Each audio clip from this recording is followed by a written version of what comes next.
Well, I started the book out with the antagonist, or the bad guy, will you, because he is the most dangerous assassin in the world, and part of that personality is the fact that he's psychotic, and a psychotic condition almost always comes from some childhood dysfunction.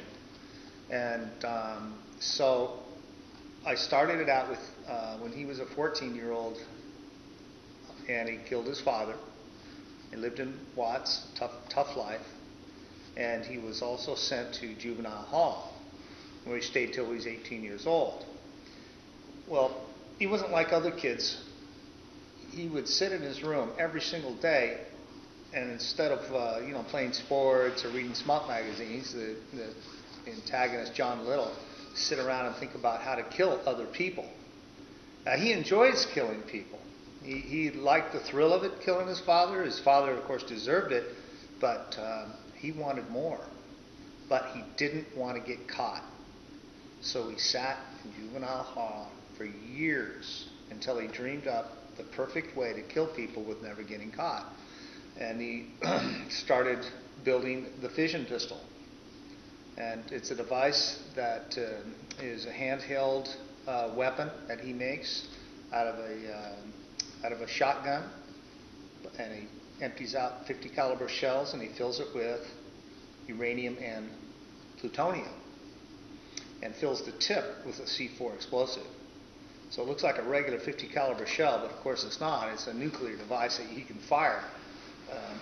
So if he wants to kill somebody, he just would pull up with his motorcycle, and he drives a motorcycle, fire the shell and drive off, and well, he'd blow up the whole block and all the people in it.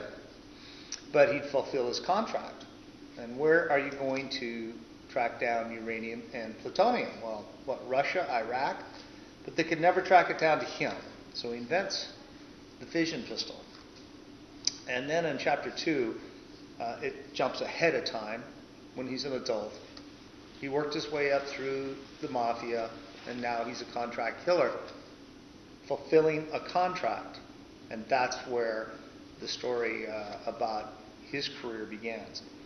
The first draft of the novel, chapter 2, was actually the beginning. And I went with that for several years while I was writing it.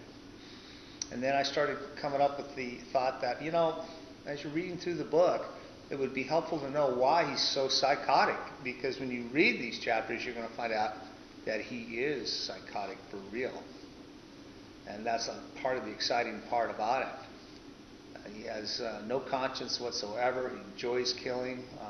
Matter of fact, he gets bored at one point from just his regular killings and wants more excitement. And of course, when he picks up the contract to kill Nick Cantrell, the hero of our story, of course, that's where he very well will meet his match.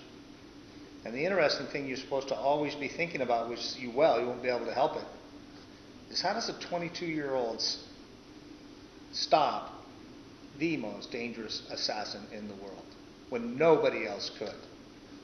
So you'll read those stories in the chapters to come. Very exciting.